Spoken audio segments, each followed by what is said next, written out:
Shalom मसीह खुदावंद में आप सबकी सलामती हो।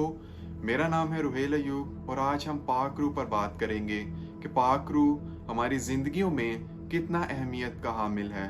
मेरे साथ एक हवाला देखिए, यूहन्ना की अंजील उसका 14 बाब और उसकी 26 आयत। खुदावंद के कलाम में यूं लिखा है, लेकिन मददगार यानी रूहुल कुद्दस जिसे बाप मेरे नाम से भेजेगा वही तुम्हें सब बातें सिखाएगा और जो कुछ मैंने तुमसे कहा है वो सब तुम्हें याद दिलाएगा। आमीन। मेरे अजीजों, यीशु जानता था कि शागिर्दों को खुदावंद यीशु मसीह की तालीम को आगे बढ़ाने के लिए पाक रूह की ज़रूरत है। इसलिए वो कहता है, मैं जाता हूँ ताकि तुम्हारे लिए एक मददगार को भेजूं जो हमेशा तुम्हारे साथ रहेगा। हमें अपनी ज़िंदगी में पाक रूह की ज़रूरत है ताकि हम खुदा के भेदों को जान सकें, ताकि हम मसीह की तालीम को आगे बढ़ा सकें। जब पाक रूह नहीं था तो अब शागिर्दों की ज़िंदगी में देख सकते हैं कि यीशु मसीह की मसलूबियत के बाद तमाम जो शागिर्द थे, जो यीशु के साथ रहते थे, जिन्होंने यीशु के मोजज़ात को देखा, जिन्होंने यीशु के इख्तियारात को देखा, जिन्होंने इस बात को जाना कि यीशु खुदा का बेटा है, वो सब भाग गए और वो छिप गए और उन पर बड़ा खौफ तारी था और वो बाहर ना निकलते थे और वो एक कोठरी में जमा थे सब के सब और वो बाहर ना निकलते थे कि मसीह की तालीम को आगे बढ़ाएं।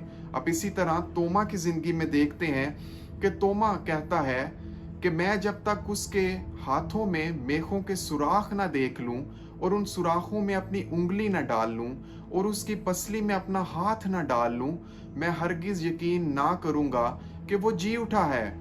इसलिए मेरे अजीजों, आप देख सकते हैं कि यहाँ पर 3 चीजें हैं जो पाक रूह की गैर मौजूदगी में उन पर हावी थी।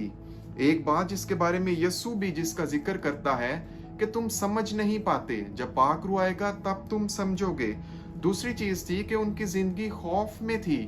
तीसरी चीज थी कि उनकी जिंदगी जो थी वो शक में थी और वो अपनी जिंदगी को शक में गुजार रहे थे कि यीशु जी नहीं उठा या जो कुछ उन्होंने देखा था वो हकीकत नहीं थी।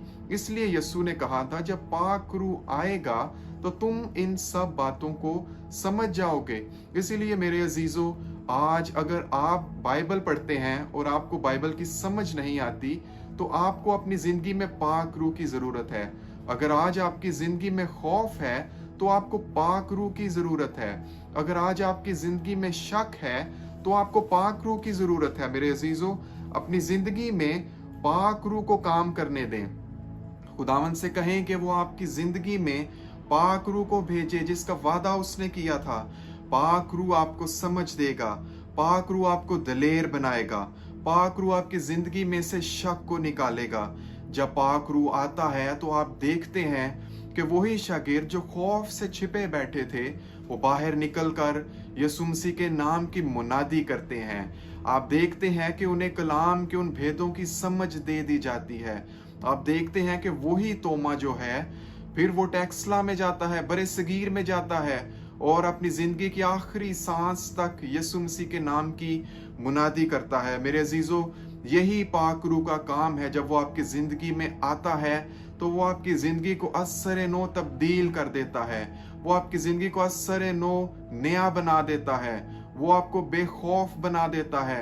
आप दलेर बन जाते हैं, आप पर खुदावंद के मुकाशफात खुलना शुरू हो जाते हैं, आप यीशु को अपने रूबरू देखना शुरू हो जाते हैं। यही पाक रूह के काम है। अगर आज आप खिदमत करना चाहते हैं तो अपनी जिंदगी में पाक रूह को मांगें। अगर आज आप उलझे हुए हैं या आपकी जिंदगी में खौफ है या आपकी जिंदगी में शक है तो मेरे अजीजों, आज आप अपनी जिंदगी में पाक रूह को मांगे, क्योंकि पाक रूह ही आपका वाहिद मददगार है जो आपको समझाएगा, जो आपको बताएगा, जो आपको दलेर बनाएगा, जो आपको प्योर बनाएगा, जो आपको इस लायक बनाएगा कि आप खुदावंद के सामने खड़े रह सकें, उसके नाम की तमजीद कर सकें, उसके नाम की तारीफ कर सकें, उसके नाम का बयान कर सकें। पाक रूह के बगैर मेरे अजीजों हम कुछ नहीं हैं और ये खुदा का वादा है कि वो मददगार को, अपने रूह को हम पर नाजिल करेगा और हम गैर जुबानें बोलेंगे, हम नबूवत करेंगे, हम उसके नाम की मुनादी करेंगे। तो मेरे अजीजों, आज अपनी ज़िंदगी में खुदावंद के वादा को मांगें, खुदावंद के पाक रूह को मांगें, ताकि वो आपकी ज़िंदगी में आए, आपकी उलझनों को, आपके बिगड़े रिश्तों को, आपके खौफ को, आपके शक को आपकी ज़िंदगी से निकाले और आपको बरकत बख्शे। खुदावंद आपको इस कलाम के वसीला से बरकत दे। आमीन।